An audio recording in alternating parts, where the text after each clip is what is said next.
Pilot Boys in the building. Let's go. Pilot Boys, we get on up. We gon' fly, boys, we getting up. You're listening to the Pilot Boys podcast. We are here with a very special guest, Yojana Veeramasuneni. She is a clinical psychologist and also a social worker with extensive experience. Welcome to the show. Thank you. Hello. How are you doing?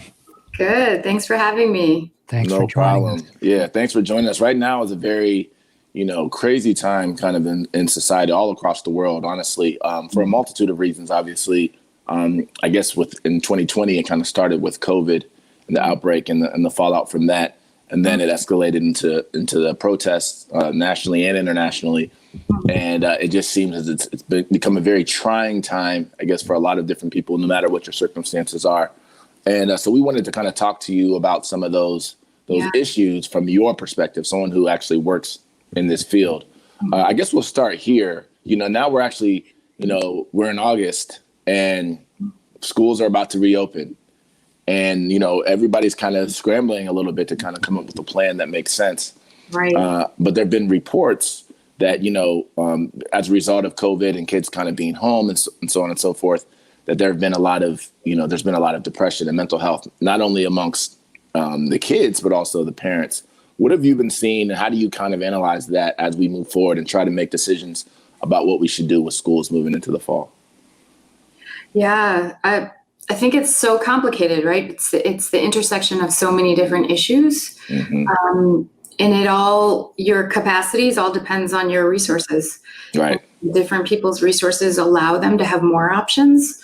Yeah. And other people have much fewer options that then limits their experience of agency. Right. And so I think, a lot of parents are really struggling. I hear from my patients, my colleagues, friends, if schools don't open, what happens? How are parents supposed to work and be responsible for making sure that their children are educated properly? Mm-hmm. Can't just, skip a grade and then try to pick up when schools do reopen. It's so critical for kids to have that consistency in learning. Otherwise, gaps develop. And then I think the question of people who have careers and jobs, how that affects their ability to be present and functioning well, while also having their children, worrying about what's going on with them. And my sense is there's no clear strategy. Yeah. We're not getting a clear strategy at a federal level. Each state, each county, each school district seems to be making different choices. Yeah. And that's hard to navigate too, because what if you have different age kids in different school systems and kids with special needs and learning disabilities? Like, what happens to special ed classes? What happens to it's just really complicated. And I think people are going to continue to be pulled in so many different directions, and the stress increases. And in terms of one thing I wanted to ask about specifically was the impact of this kind of virtual learning or virtual working, how that actually impacts people's psychology, whether it's a kid who's no longer able to go interact with friends at school and it's online, as well as workers who now are moving more and more into a digital space as well, where as opposed to going to the office and interacting with your peers via Zoom calls and things of that nature. Yeah. How do you feel like that impacts us as a society? As a society? As a society, and then also individually, these students, as well as workers, in terms of the psychological impact on people. Yeah, I've seen a couple things. I've seen lots of kids who struggle with learning issues, like, for example, ADHD. Mm-hmm. It's impossible to have a kid who's struggling with attention issues or learning issues to sit down for 6 hours and expect them to be able to structure themselves and to have the executive functioning to go through systematically a lesson plan. It's just, it's hard for anyone to do that, but a 10-year-old, a 15-year-old who struggles, so I see a lot of kids really getting frustrated. self-esteem gets impacted. They're shutting down. Their anxiety levels are going up. Their depression levels are going up. Yeah. And parents are getting frustrated, and their anxiety is going up, and their experience of overwhelm is going up. There is some early research coming out that's showing that the online learning is just super ineffective, and people are not learning. Things are not really, because just doing homework sheets isn't teaching, Right. You're not getting the care that a teacher can provide, making sure that you're actually taking information in and processing it and able to make use of it. I think it's going to be a long time before we really know the full impact of how learning is going to be affected for kids. Yeah. In terms of like the other part of your question, like on a social level, how is this? I feel like it's so hard to say. Something is changing, but we know it's not going to be what it was before. It's in the middle of reorganizing and reordering a lot of social structures and institutions and the way in which things happen, but we don't yet know what the new form is going to look, right? Yeah. Everything's a huge question mark. Uncertainty is the breeding, and ambiguity is the breeding ground of anxiety. Yeah. So I have a question too, because, when we talk about kind of the response from a national level, or even a local level, a lot of the conversation is around relief, financial relief, right? What can we do, stimulus and that type of stuff.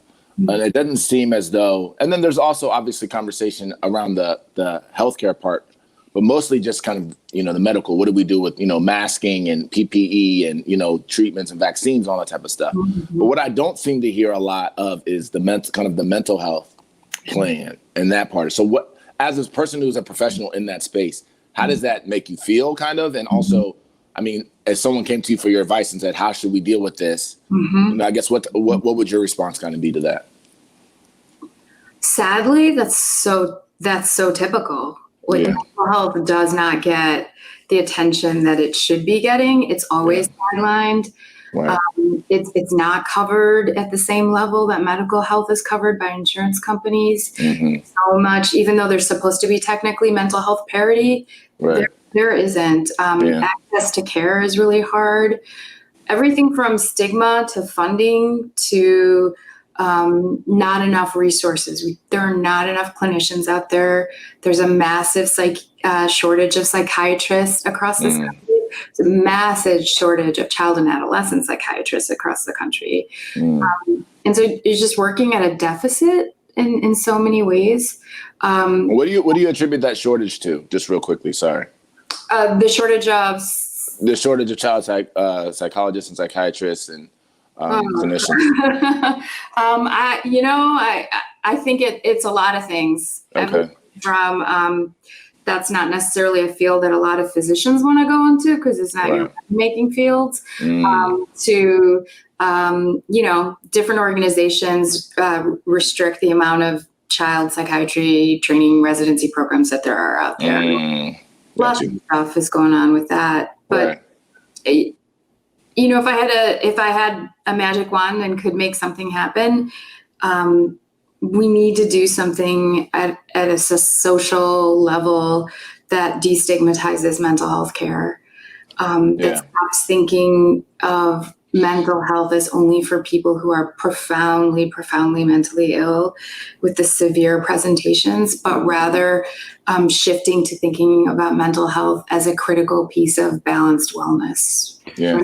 And speaking of the response, as we talked about, it's been varied, right? And one thing that I wanted to talk to you about was it feels like there's a increase in like this idea of conspiracy cultures, plandemic, the anti-mask people. Why do you think as a society we have so much division of what seems like common sense initiatives and things like that? What kind of drives that psychology or that culture of always doubting, coming up with conspiracies around something like this that's so serious, and we're seeing the real results? People are dying. Mm-hmm. Yet people don't want to believe that it's real. Mm-hmm. Yeah. Well, I think that speaks to paranoia fundamentally, right? Mm-hmm. It speaks to a lack of a social unification. And so if you don't see yourself as all belonging to one community and everybody is either in group or out group, then, thinking of resources as finite and opportunities as finite, then it's just like a dog eat dog world, right? Mm-hmm. And so then the sense of I can't believe anything you say, and that's fundamentally about a lack of trust and a lack of feeling like we are sharing the same reality, right? Mm-hmm. I think that's so pervasive right now. What you just pointed out. I think there's probably lots and lots of reasons for it, but I fundamentally attribute it to there's no social cohesiveness, right? We're such separated people by East, West Coast, by educated, uneducated, by race, by gender. I mean, it's like we get our information from different places, and so if you don't believe that another person is telling the truth, and you can't even see the world through their perspective, you're going to question everything. Yeah. Even facts are questioned right now, right? Yeah. And that's what I was going to ask. Is that lack of trust, right? But that's also being reinforced by a lot of media entities, right? And how is that? What is our predisposal as a society to want to be told what to think, right? It seems like a lot of people are just based on their politics or based on where they're from. Their decision making is based on who they go to for their information. And it seems like there's just the psychology of media manipulation is probably the crux of my question of why you feel like in our society there is so much of these different viewpoints that are so starkly different. Yeah, I personally, not that I'm like a social psychologist and have an expert in this area per se, but I can give you my personal theory about what I think.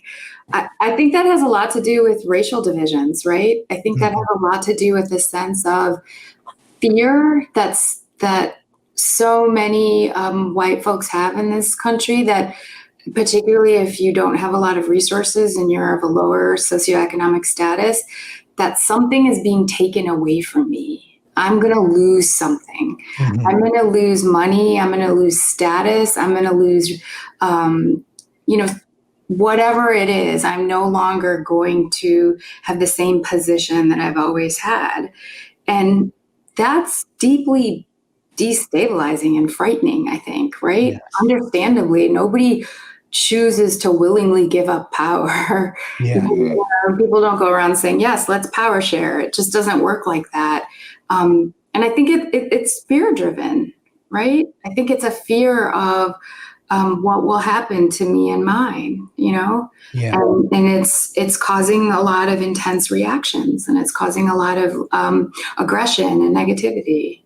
You touched on the race, and we're actually going to ask you a lot more about that later. But before we get to that, I want to ask one other question, kind of around the COVID, the fallout of COVID, and mostly like kind of unemployment, job loss, financial insecurity that's happening all across the country and internationally, but all across the country. And I mean, this is a very uncertain time for a lot of people, and it's not that you're typical times of uncertainty where you lose your job and you're like, oh man, that sucks, but let me go see what else is out in the market. A lot of people aren't necessarily hiring, stimulus checks are being stopped. You don't really know where your money's coming from. Where do you even start when you're dealing with somebody who comes to you necessarily and asks for help? What are even some tips, I guess, for people who might be listening to even figure out ways to kind of get through this time period? Yeah. Well, I think the most important thing is to do a full inventory of what resources you do have. Who's your support system? Who can you rely on? Who's available to you to ask for help? And after that, it's about really, figuring out what you can do and what you can't do right now. And prioritizing. I don't have a lot, but what making values-based decisions about what your priorities are, Right. And if you've got kids, obviously it's almost, typically going to be your kids. Right. And figuring out, how do I best take care of my children with what I do have.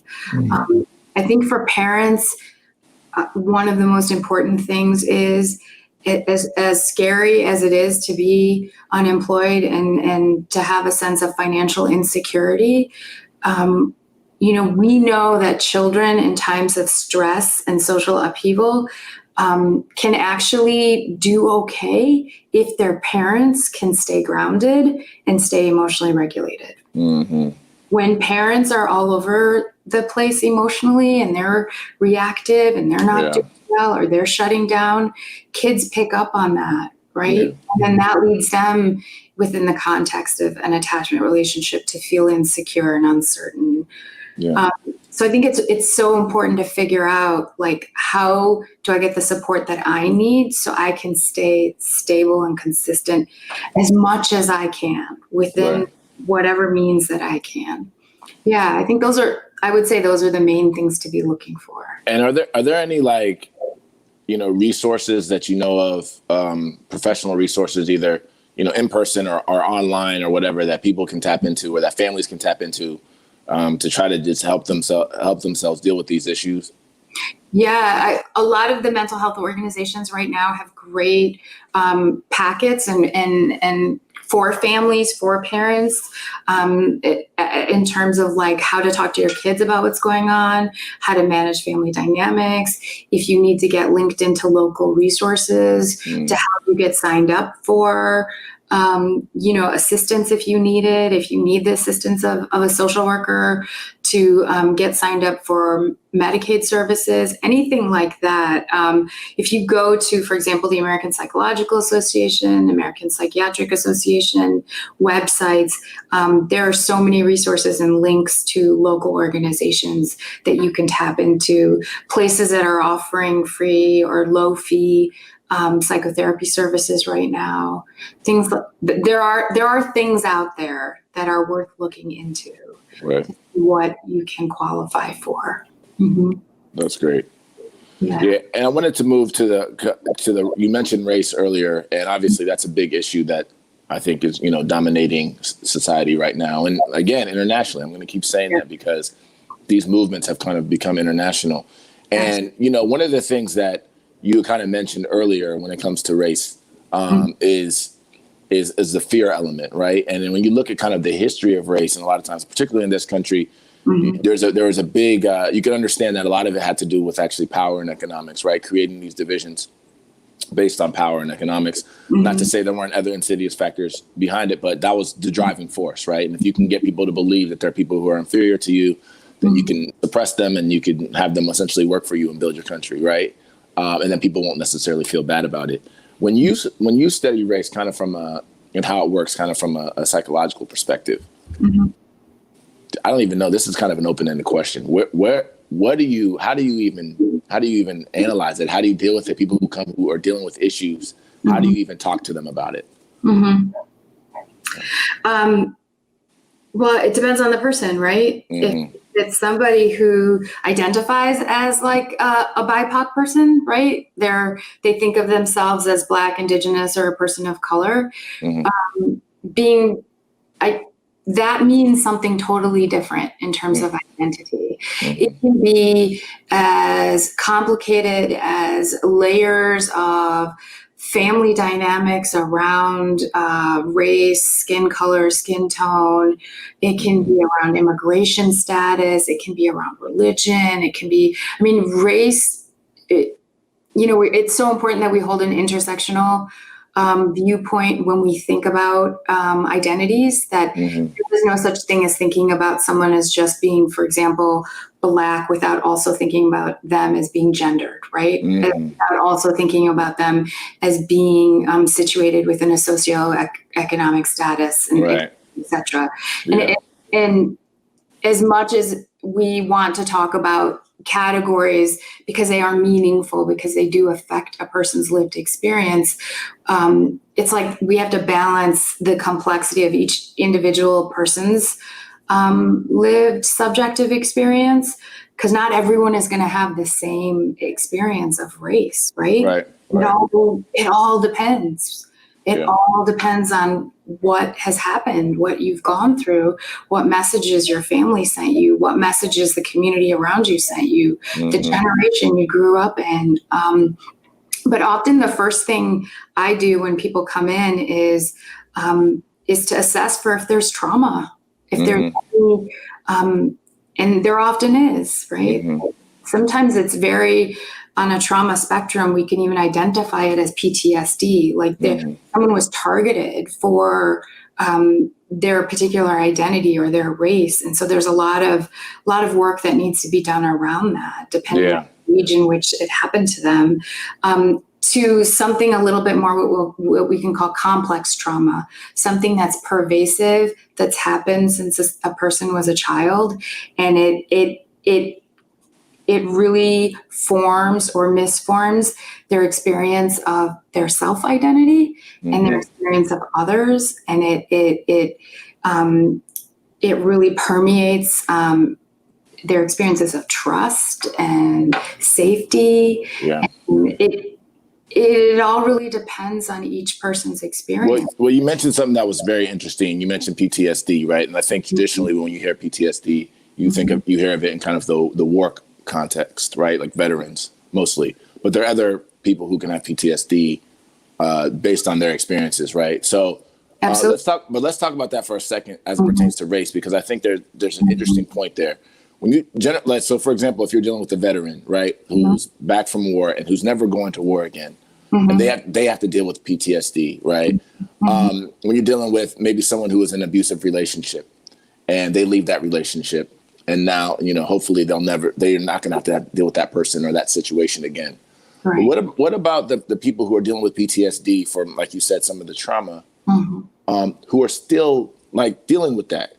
So for example, I have trauma, racial trauma from things that have happened to me in this country, from being harassed by police, pulled over many times, called the N-word, all of that type of stuff. But I don't feel that I don't see the escape, right? I mean, it's still here and present every single day. So it's something I will theoretically have to deal with for the rest of my life.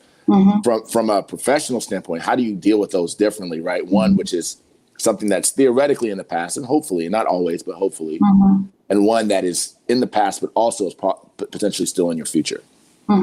Yeah. No, I think what you just said is so critical. This idea of certain kinds of trauma, there's no exit. Right? Kind of like baked into our experiences socially. And I think what we need to do is help people find meaning and resilience out of those experiences, right?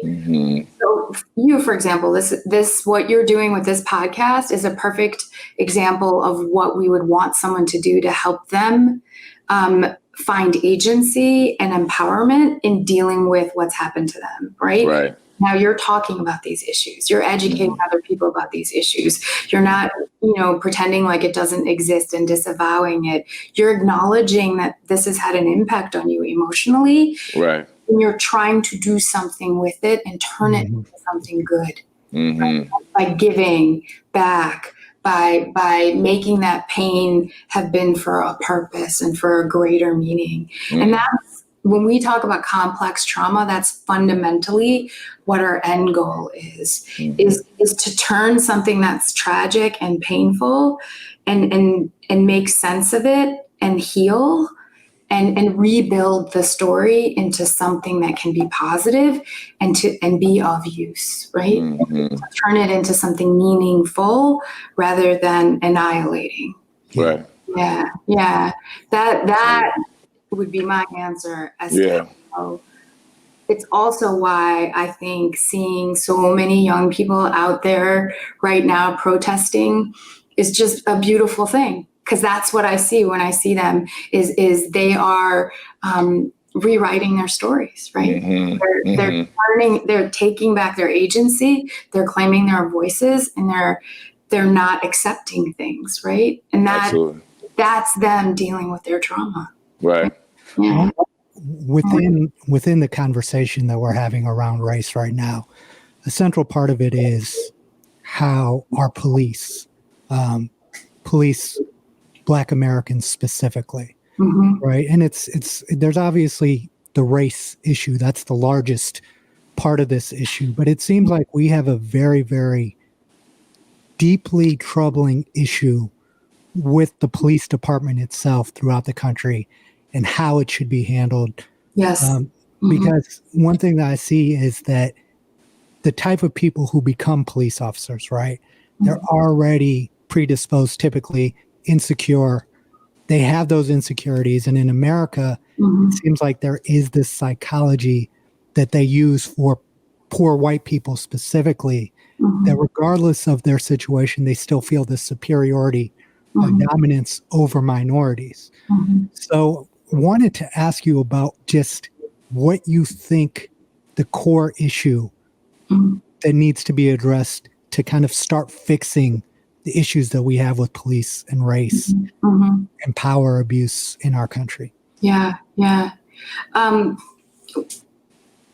I think that has a lot to do with that the policing or the control of Black bodies has been something that's happened since day one in the history of this country. And that it's such a central feature of, so Toni Morrison, the writer, who amazing, right? She has this great theory where she talks about Blackness as kind of a ghost in the American psyche, right? And that it's always there, and it's the only way. Like, whiteness is defined. Whiteness can be unlabeled because Blackness is labeled and marked, right? And so much of that, so much of what it means to be an American and what this government, the society, the culture, the way the land was taken over, the way the land was built on, everything is constructed on the control and power over bodies of color, right? So in that sense, policing communities is a part of how power is maintained, structural power, institutionalized racism is maintained. And I think that it has to start somewhere, and it needs to start with thinking differently about how we keep people safe, right? And who's responsible for keeping who safe and which communities safe, and how we do that. I would argue that the thing we need to do is stop putting all the money into policing and with intense, like, guns and the militarization of the police and all of that, and actually start with funding the revitalization of our schools, the revitalization of giving parents good jobs so they can take care of their families, of giving people good childcare so they can go work. It's about redistributing the way in which we fund what we think is important in this country. And I think that's what we need to start doing. That's a great point. And that brings me to Take it out of the way. it brings me to obviously the whole conversation of defunding the police, because essentially that's what you really described. And I think a lot of people, there's some people that say abolish it completely and start it all the whole idea from the scratch. Yeah. And then there are other people that say we don't necessarily need to abolish it completely, but we have to redistribute funds. We don't need to give them the level of funds that we're giving them. And there are other things that we need to start focusing on. And one of them in particular is social work, right? Because it seems as though there are a lot of things that police have been tasked to do or respond to that they necessarily aren't equipped or shouldn't really be the ones responding to. Do you see that from a social worker's perspective? Do you see, I guess, where do you see the opportunity for social workers or other fields to kind of be involved in situations that we traditionally see police in?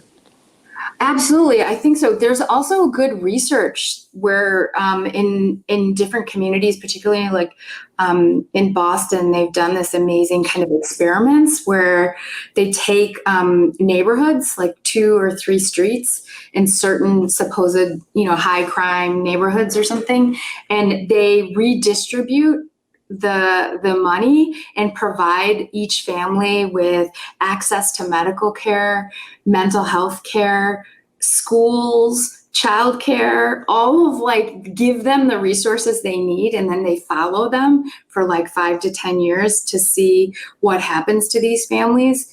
And guess what they look like? They look amazing. Yeah. They're thriving, right? Of course, yeah. They actually have the financial and economic resources to live like so many Americans, right?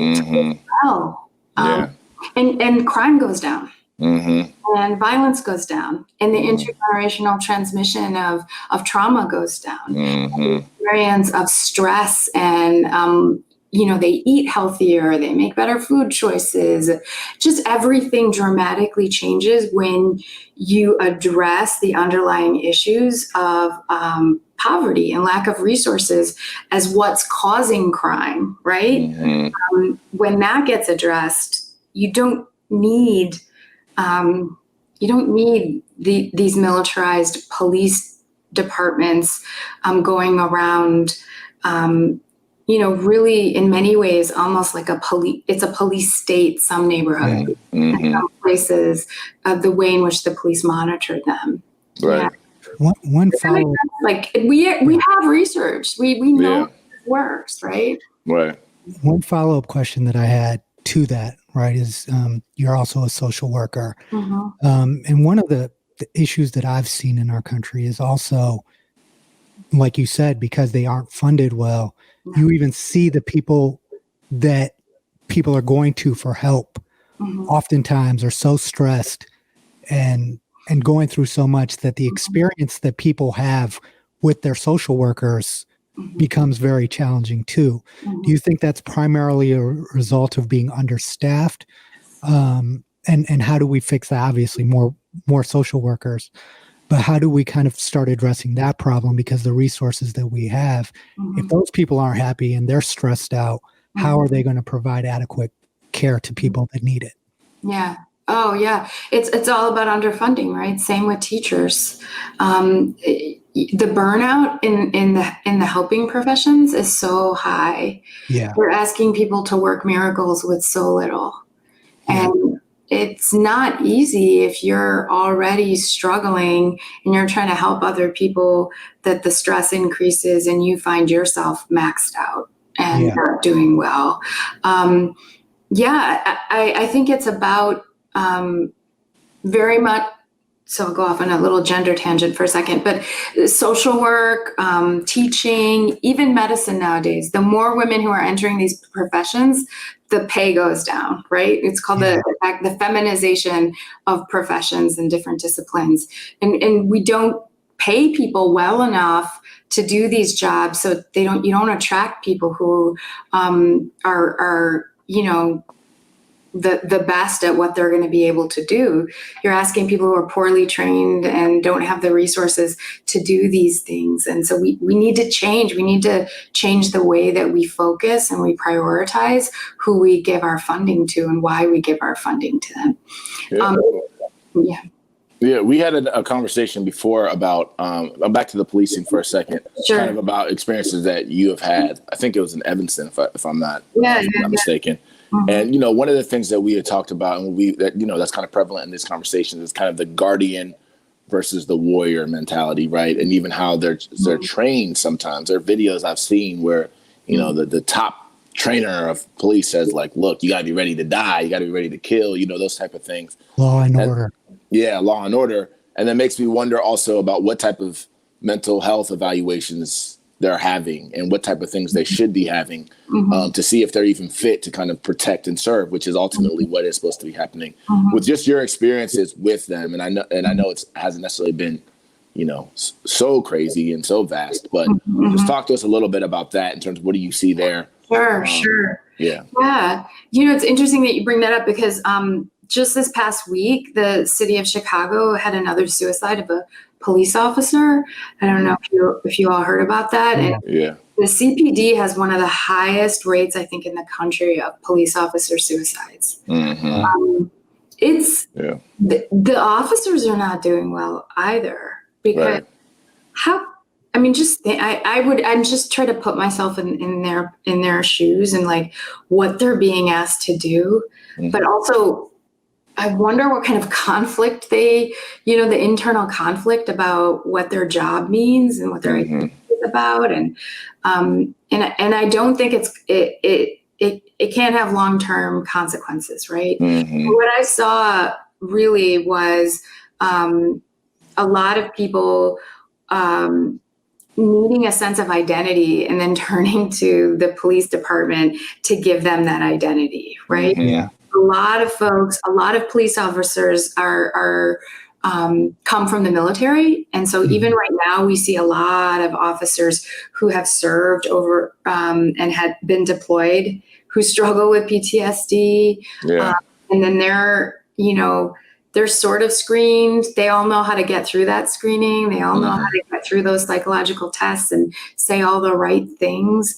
I think we have to do a better job of what we ask them to do, but also the support that we give them. And there's so much stigma within police communities about seeking mental health. Right. High rates of substance abuse, high rates of alcoholism, high rates of depression with no treatment, right? And then that's sustained over years and years and years. And we know a lot. There's also research out there about the levels of PTSD in police officers, but also poor health outcomes and how they have just high blood pressure, eating poorly, dying younger. It's so clearly not serving anyone. Right. On both sides of this, on all sides.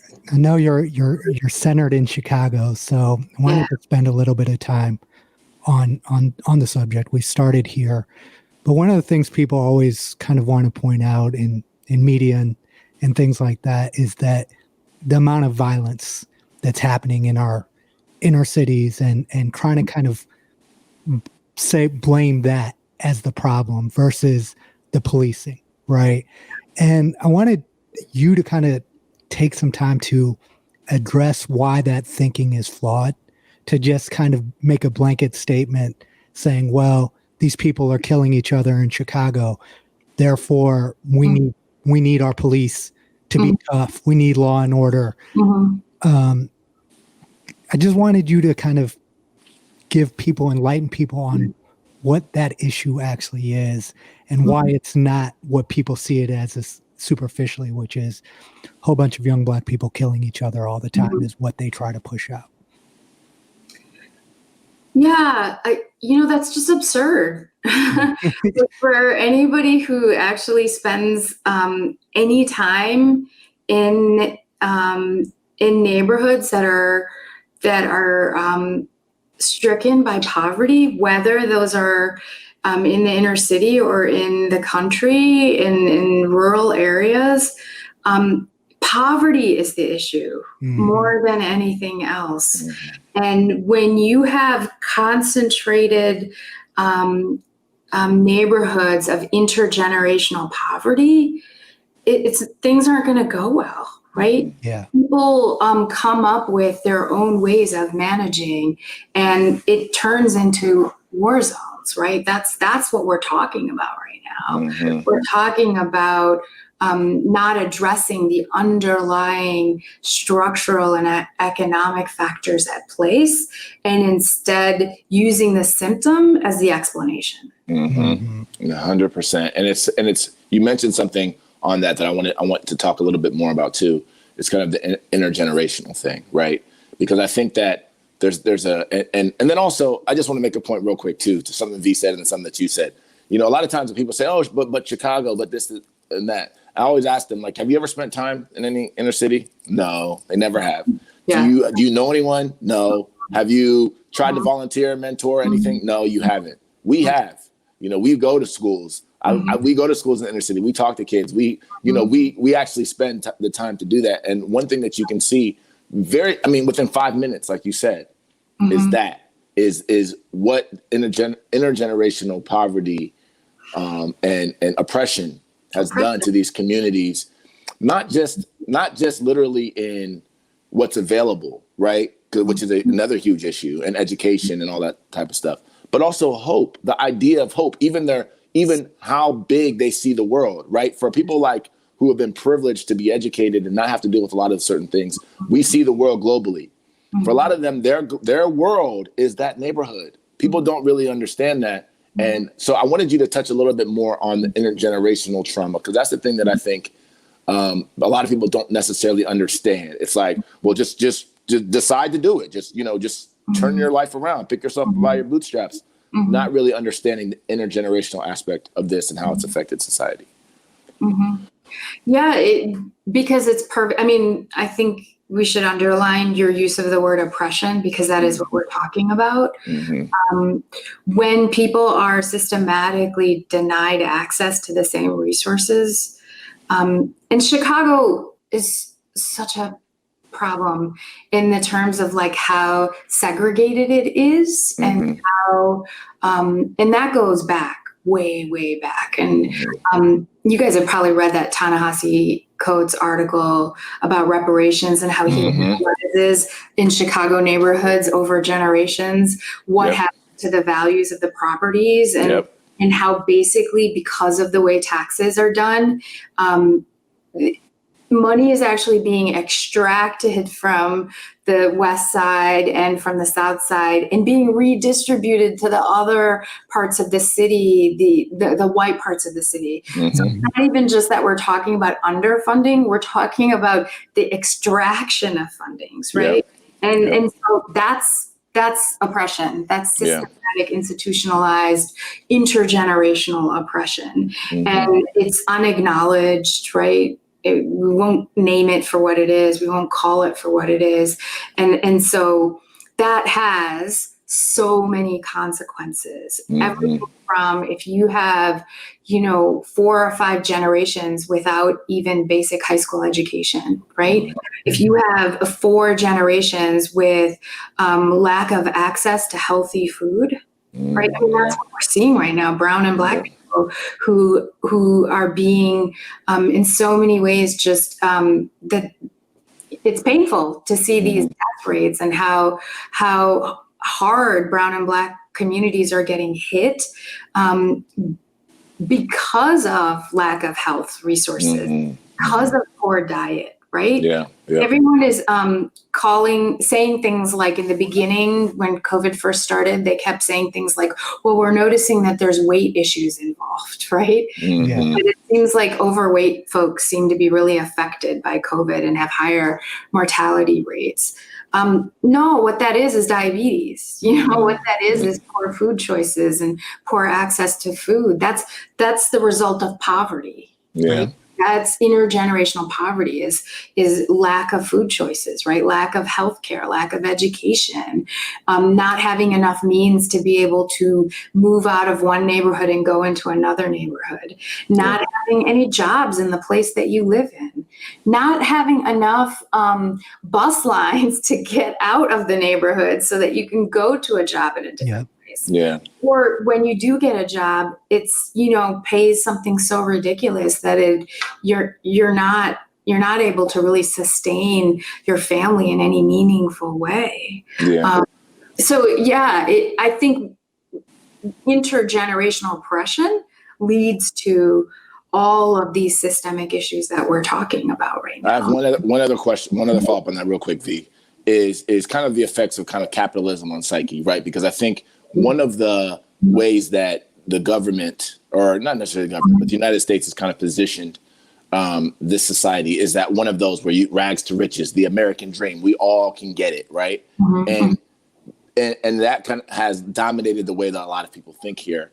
And I feel like there are probably some good aspects to that, but there are also some in a ways cruel aspects to it too, because it's just not true for certain people. And I guess my question to you is, how do you see that from a psychological perspective affecting people who don't feel like, who see that like on TV or whatever, but don't feel like they can attain it? How do you even help somebody address that? Yeah, it's the American delusion, right? More than anything than the American dream. Like we know for a fact that that's not possible for people. And yet, I don't know, it's kind of genius what you guys think. This idea of how whiteness never gets marked or labeled. And so we never talk about, until more recently, I think, that there's a such thing as a white identity, or that there's a such thing as a white community, right? Because they're all individuals, right? But people who are people of color are all a group. And so it's this like really sinister kind of historical thing that's happened where the default is whiteness, but we never call it that, right? We never label it as our default or as the norm. Right. And so the American dream is the white American dream, but we don't say that. We don't label that, right? Because that's who actually it's ever been possible for, even though the more research lately has been showing that, people, the numbers are actually going backwards, and even white folks from the generation before are financially doing less than their generation before them. Wow. So I'm sorry, I veered off in answering and thinking about your question, but that's fine. I think that, and I think capitalism is tied up in that, right? Yeah. Right. If we all agree that we all want to make the most money, because making the most money is what's going to give you the best life, and then it's open market, though it's really not. It's a control. Right. We call it that, free markets, which is not true. No, it's not. They're regulated in all different kinds of ways. I think it's like a shared delusion. We all know it's not true, but we're just that the emperor has no clothes on, but we're not going to say anything about it. Yeah. It's like someone winning the lottery. Yeah. And so you can get people to like buy into that, because it's back to what you said earlier, Mecca. It's hope, but it's false hope. Yeah. Wow. I wanted to actually follow up to his follow-up, which is the larger question here, right? We see all these problems. We live in a country where we have the resources to fix a lot of these problems, but they aren't fixed. And we've talked a lot about systemic, institutionalized oppression, right? Can you shed a little light on that? One thing is we've talked about also is how power corrupts, and how power also leads to oppression. It seems masterful. I'm always fascinated by how they make this work, right? How they get us all to buy into the system, into the institution, play this game that a small group of people are essentially manipulating all of us, right? Why is it that we're so easily fooled? Why are we so gullible as the masses?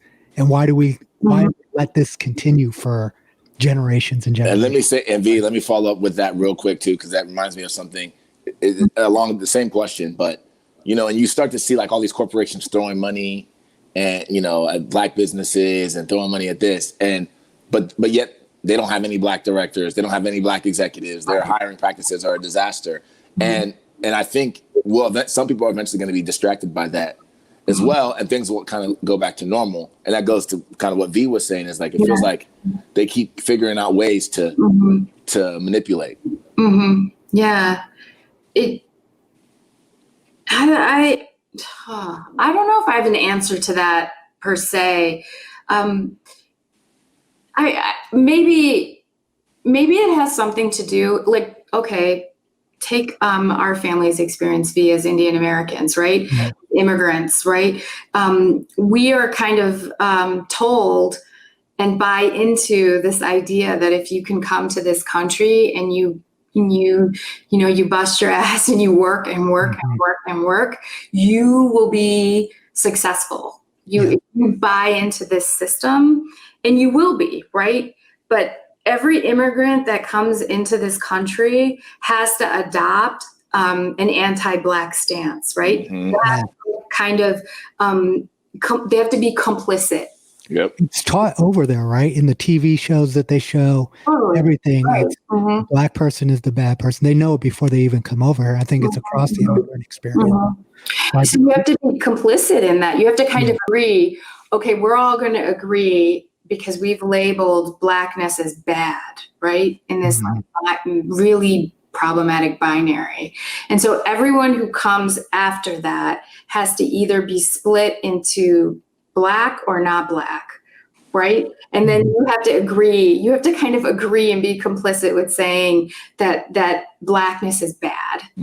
So everything I do is not that. And so the further away I get from that, the closer I can get to whiteness, which is not going to happen. But, the closer I get to whiteness, then the more good I am, right? And that's a colonial thing, and we can talk about post-colonial stuff that happens in that sense too. But that's my belief, is that it's structured that way. And if you participate and you accept that, then you get to be part of like the capitalist structure that allows you to have some success, right?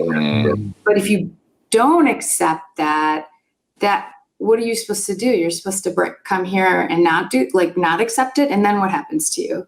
Yeah. Well, that's such a very insidious kind of just hidden kind of thing that's happening in society, what you just mentioned, right? Which is, some of the things are outwardly spoken and said, but then there's also kind of a lot of things that are happening behind the scenes, right? Understandings that people have that they never even speak on until maybe even they get on a show like this, right? Like, obviously, I'm sure you guys we've had these conversations, but there are people who know this stuff, but who never speak on it, right? And part of that is because of fear, like you said, of they how are you going to convince somebody to be part of what has been labeled as bad? That's not convincing. And also there's this thing that they do to make us like words like phrases like the model minority and things like that to separate us amongst each other as brown people, right? Yes. As well, that we feel good that we're better than another group, right? Because they think we're better than another group. And that's another part of this that's problematic. Well, that British method of conquer and divide and conquer, right? Yeah. And that's the kind of part of what people see with white supremacy and white supremacists is that a lot of that seems to be, and I get your opinion on this, it seems to be driven by fear, right? Of losing what they have built, so to speak, or what they have, or their privilege or power. And that's why a lot of people will say, oh, well, get out of the country, or that's why they'll go, kill 9 Black people in the church, or that's why they'll, protest or support the Confederacy, or whatever it is. It seems as though we're seeing that. I mean, we've been seeing that in this country, but we're seeing a lot of that happen right now also. Kind of explicit, right? It's almost like since Trump, it's become okay. Whereas it went underground for a little while. It wasn't as overt. And yet I think there's something there around somewhere along the way, because it's so baked into the system, nothing needs to actually be labeled as racist or that's white supremacy, right? Yes. It's like, no, American democracy and capitalism as it's structured is a good thing. But the underbelly of that is white supremacy, right? Yeah. The underbelly of that. So in psychoanalysis, we really have this concept of the binaries need each other in order to build the whole system up. If you drop one part of the binary, then the other one also dies, right? Yeah. Yes. It exists without the tension holding the two together. And so you can't, so we got to replace that with something. With what? Well, that's a great point. And if every Black person left this country and every minority left this country, you don't think they would find division, a way to divide? They would still find a way. The people at the top would still find a way to divide, right? And they would still find a way to maintain the power and oppress. And so that's something that I think is unique to just power and greed, right? And anywhere you go across the world, you're going to see that. I'm not to excuse what happens in the United States, but literally in every country, you are going to see some form of oppression, and it can come from race or even skin tone or caste, obviously, or religion or whatever. That is something that is unfortunately kind of not unique to this country and kind of just the way human beings live, and have always lived. Mm-hmm. Yeah. And you brought his name up, so I wanted to obviously ask, because we see a lot of psychological things going on with our president generally. Mm-hmm. And what amazes me about him specifically, right? We can see that he's a narcissist, that he's stupid, but despite these kind of psychological issues that he has, he's still masterful in how he implements strategy, right? The dichotomy between somebody who clearly has mental issues, but in kind of a very sinister way, is a brilliant strategist, right? It's like he understands how these people think and what he needs to say to these people to rally around him. Can you kind of, it's a deep and loaded question, just get into the psychology of Trump and Trumpism, why people can get past that obvious superficial part, which is that's crazy, right? Yeah. I think you labeled it. I think if you go to the DSM and look up the diagnosis of narcissistic personality disorder, it's uncanny, like how he meets every single one of the criteria, right? It's undeniable in that way. My other thoughts that I have about Trump is how much it has to do with patriarchy, right? And that this idea of there's the grandfather or the father that we all know is like not okay and is not well and makes and can be harmful in so many ways, but we don't say anything about it because what he provides everybody needs, right? And I think there's like a big piece of that going on right now, that this is, and which is why I think Biden is so appealing to so many people, because he represents like that older white patriarchy, but just the nicer version of it, or the nicer version of it in that sense. And then Trump's like the evil, sinister, otherworld version of it, or something like that.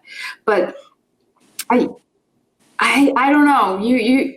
You guys tell me what you think on this topic too. I feel like Trump represents like the dying last breath of a certain kind of demographic of America. That's 100% right. I think, and V called him a brilliant strategist. I don't know if I'll call him that, but I do think that he is a marketer, right? And he's done that his entire life, literally. I mean, we don't even know really what his financial situation has ever been, but we've come to kind of accept him as a tycoon or as an icon, right? And when it comes to money in every community, not just in white communities, even black communities. I mean, when you say Trump in spades, I mean, like this, like those are words that we've come to kind of symbolize. His name has kind of come to symbolize like bossness, right?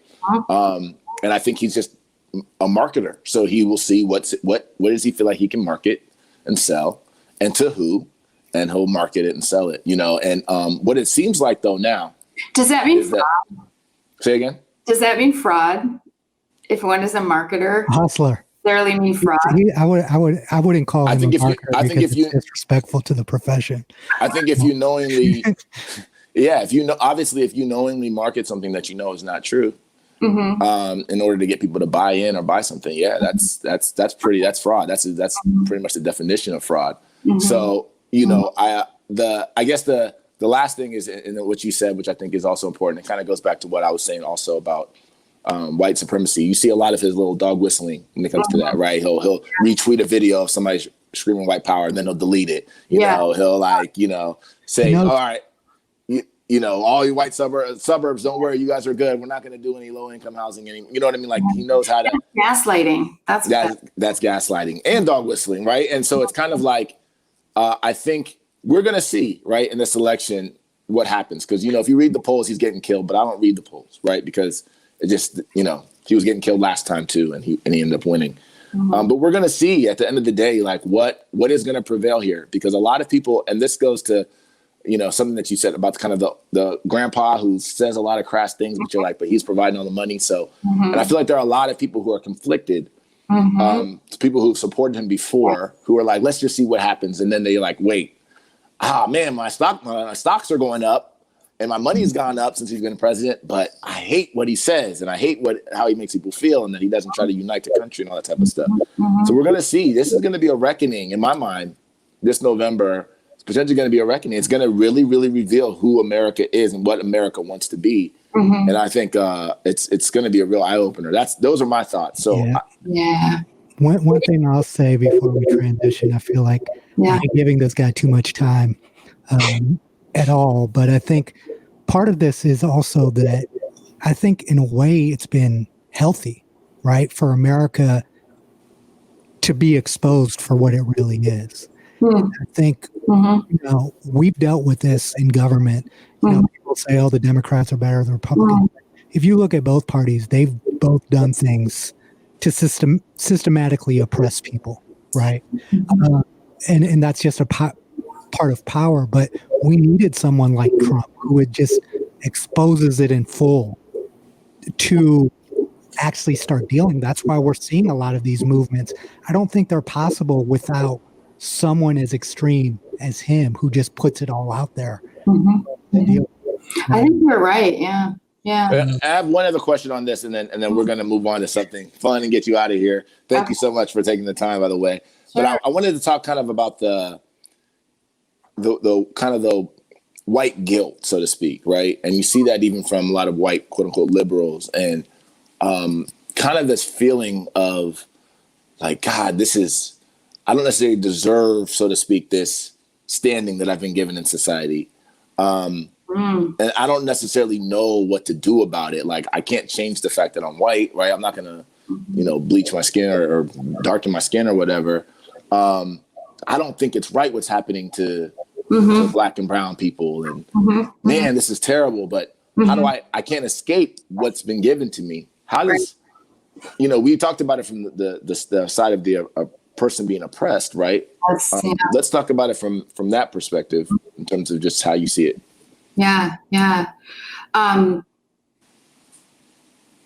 mean, I think that, so I have lots of patients who are white folks who are really grappling, right? And I think that's a good thing. I think that there should be some conflict. I think there should be some pain. And I think there should be some deep kind of like coming to terms with what has been my participation in this idea of you don't have to have consciously known that you were participating to have gotten the benefits of white privilege, right? Absolutely, yeah. But once you know that, then I think that there should be a process of deep self-reflection of how is my life situated within whiteness and white privilege? And what are the things that, I think you have to do an inventory and go through the ways in which one has had great benefits due to one's whiteness, right? Yeah. But I also think it's about doing that work, but not burdening other people with that experience of guilt, right? Like, so we talk about white fragility and what that means. And the amount of emotional labor that so many people of color have to do on a daily basis, managing so many things, right? It's like, it's something that many white folks don't even have to think about. They don't have to expend that energy. They don't ever have to carry that stress or that weight. Like, these are important things to start recognizing. All of the things that are unspoken, all of the things that are implicit, all of the things that are structural that have been allowed to hide because of how much whiteness blinds, right? And I think that there is nothing wrong with people sitting in that muck. fact, I think it's good. And that's where growth will come from. And then I think this is why the idea of allyship is so critical. Yeah. So, okay, so what are you going to do now? Right. Right. Now have this knowledge and responsibility of that knowledge. What steps are you ready to make? And if you're not ready to make them, like, be clear with yourself as to why, right? Yeah. Why you're not ready to make any changes or participate. Absolutely. Just to connect this back just real quick to the Trump. Yeah, go ahead. Because you know how right now they're really talking about the suburbs, Yeah. and it's white women in the suburbs that are just really going to be like the demographic that's going to make this big change, right? Yeah. And I think that what's happening with the protests and all that stuff in Portland with the line of moms, and then the line of dads, and then the line of that. That's what needs to happen to get the suburbs to open their eyes, right? And that's what needs, and the fact that the so-called suburbs are not white anymore, right? Mm-hmm. They're immigrants, right? There are everybody who's mixed and in between and this and that. It's a demographics is going to make that change too as well. But but my personal belief is some psychic pain is a good thing. Yeah. Well, before we get to the fun stuff, can I ask you one more question? It's unrelated to, but related to a lot of the conversation we've had, and it's something that I've always wanted to ask kind of a professional about. Another public figure who's connected to Chicago. Yeah. The conversation around mental health is had around Kanye West quite a bit, right? Because he's such a huge public figure. Mm-hmm. I wanted to get your thoughts. First of all, I think a lot of it is strategic craziness, but marketing.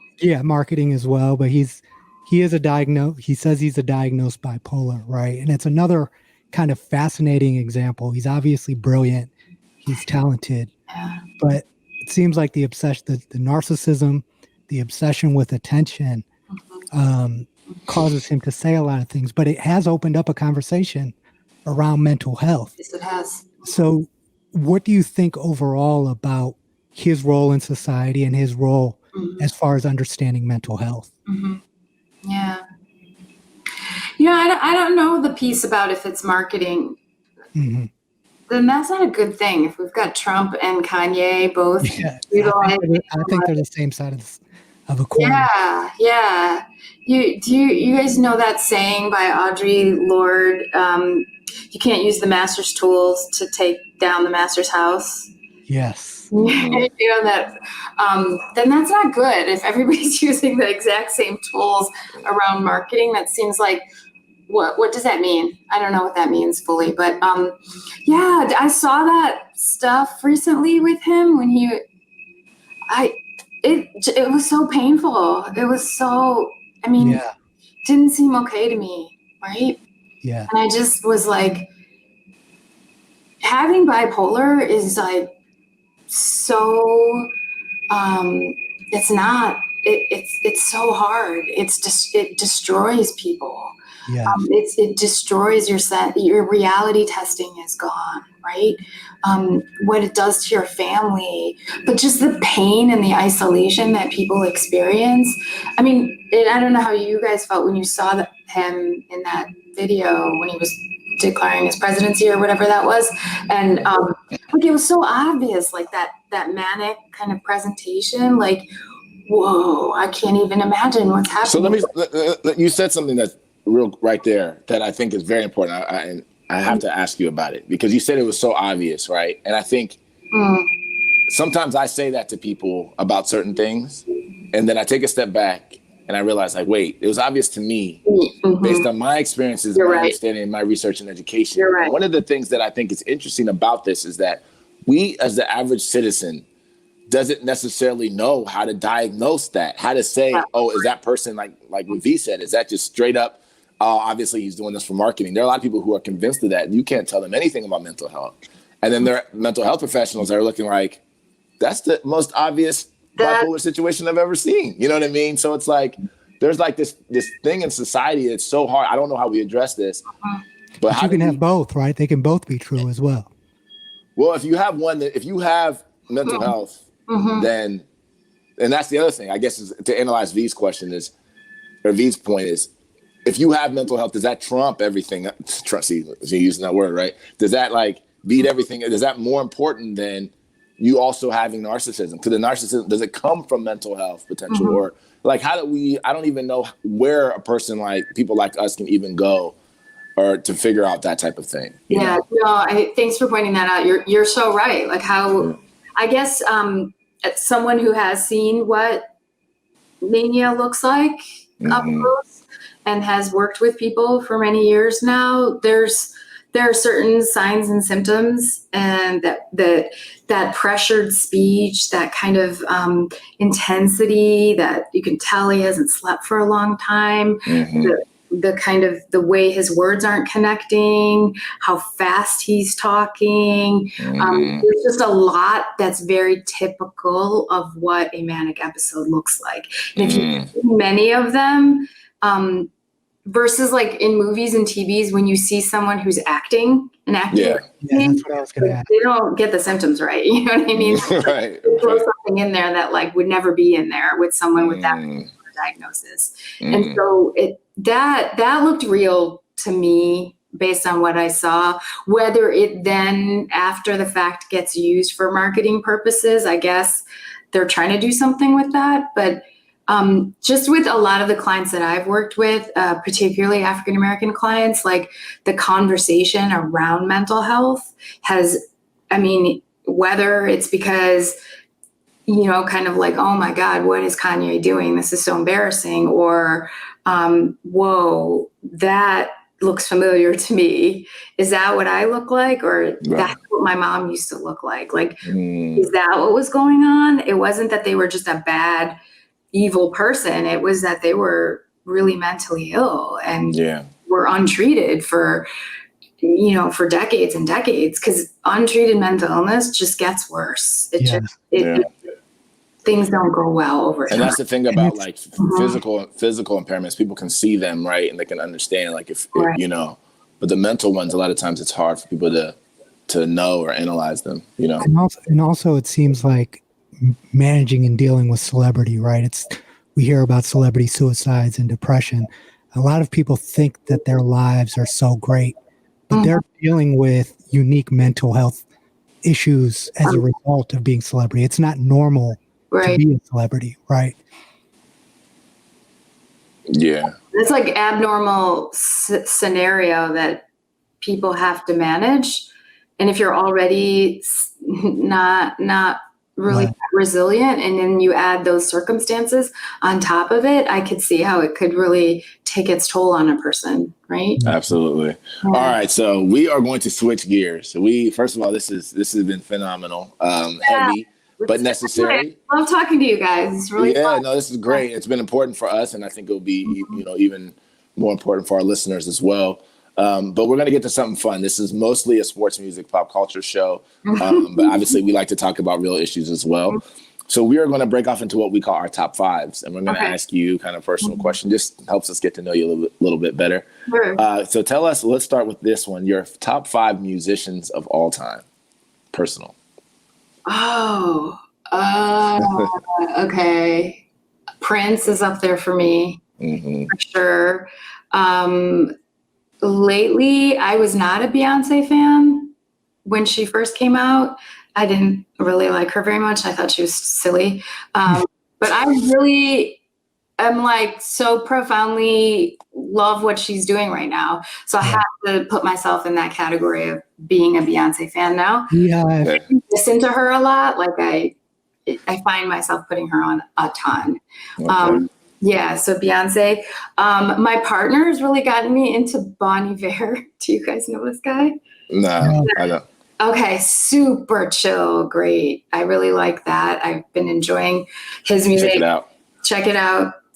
For sure. Listening to him too. Let's see, who else? Who else do I listen to a lot on repeat? Jay-Z. I'm a big Jay-Z fan. Like way before Beyonce, it was Jay. Let's see. Who else do I listen to? Well, I don't know. Gosh, I think Nina Simone. Big Nina. Okay. Yeah. I listen to her a ton too. Love it. That's a good list. Yeah. Cool. I know you've had some interesting personal interactions with some big time athletes. Your brothers told me about. Oh my God. You have a top 5 athlete list. Oh, I don't even know if I could answer that question. Like that's how little I know about sports or follow sports. Well, there are people beyond that are sports figures that have had an impact beyond sports as well.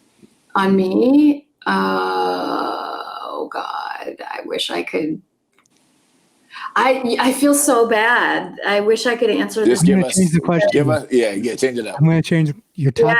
The closest I get to sports is when my brother comes to my house and puts ESPN on. I would assume you'd be a Muhammad Ali fan. Oh yeah, Serena Williams. Yes. I think they're awesome. I love them. I love both of them. They're great. Okay, well, I guess let me change. I have another question I want to ask you too. Instead of that list, let's do a list of like maybe 3, either authors or people kind of thoughtful people, thought leaders right now in society that you feel like are people that should pay attention to. You've mentioned multiple through this conversation, from Toni Morrison, Ta-Nehisi Coates. I mean, are there people that you feel like, all right, people need to be paying attention to this person? Yeah, I think Abraham Kendi and the stuff that he's doing right now. Are you guys reading him at all? A little bit, not fully yet. Racist. That's like his book that he has for the kind of general population, right? And then he has a more technical academic book on the history of racist ideas in America. Okay. That book, oh my gosh, if you really want to understand how all of this came to be, that's the text right there to really get to. I'm on it. He's really profound and amazing and impressive. To me, Toni Morrison, she was the first person I ever read. Reading The Bluest Eye when I was in high school opened my eyes. It was the first time that I had ever read anybody talking about or referring to anything that I had even remotely experienced. A sense of alienation from not feeling like I belonged, and that somehow or another desiring whiteness because you just didn't want to be bad anymore for not being right. And she's been, for me, she's just been intellectually, psychologically. I think reading any Toni Morrison will give you a roadmap of what self-liberation looks like, but also self-healing, right? Particularly for I think women. She's genius, right? Yeah, she is a genius. Absolutely. Yeah. That wasn't the question I was going to ask. It was going to be a little bit more fun. The top 5, your top 5 travel destinations that you've been throughout your lifetime, or cities. They can be. Yeah. Oh, that's good. I can do that one. All right, let's do it. I think Iceland is one of the coolest places I've ever been. Everybody says that, man. I've never been there. You gotta go. It's like it felt like you're like going to the moon or something. Wow. The most unique and out there, Iceland for sure. Other places that I've really liked is I went to Israel and Egypt, backpacked around there when I was younger, and I think Israel is a really fascinating place. Like you see 18-year-olds walking around with like these massive like automatic weapons because all of them are required to be in the army. To see the Palestinian occupation was interesting. Had a fascinating experience there. Of course, India, I'm going to say, right? It's just, India is such a vast. Yeah. It's so vast, north, Anywhere south. in particular? Okay. All of it. Well, I'm going to say south because that's where I'm from, and I think it's the best. It is the best. For sure. Yeah. I think one of the most beautiful places I've ever been to in India is the Kerala coast. Yes. Right. The beaches and the beauty of that coast is just unparalleled. It's amazing. Mexico. I love Mexico. I love going to Mexico. Have you guys been to Mexico City? Not yet. I haven't. I've been to Cabo and Tijuana, but I've never been to Mexico City. It's the most like cosmopolitan, beautiful cities. I really, really loved Mexico. People are deterred because they're told that it's so unsafe, but everyone that's gone there has told me it's been unbelievable experience. Yeah, I mean, as long as you're not doing dumb things, but yeah, we rented a car and drove through Mexico. It was fine. It was. Yeah. And then, okay, my last one is probably going to be Rome. Rome, Italy. Yeah. Amazing. Really beautiful. Just everything they do is like beautiful. Yeah, it is. Even just like small little things. It's just small details. Yeah. Yeah. Yeah. That's awesome. Well, thank you. Thank you. And thank you so much for joining us on the Voice Podcast. This has been great. Very enlightening, like I said earlier. I love what you guys are doing. Great work. Thank you. We hope to have you back from time to time because mental health and psychological issues are something that never. I'd love to. I really would. Let me know when you need to, and I'd be happy to. Thank you. Well, be safe and take care of yourself. Bye. Boys, we get on up. We don't fly, boys, we get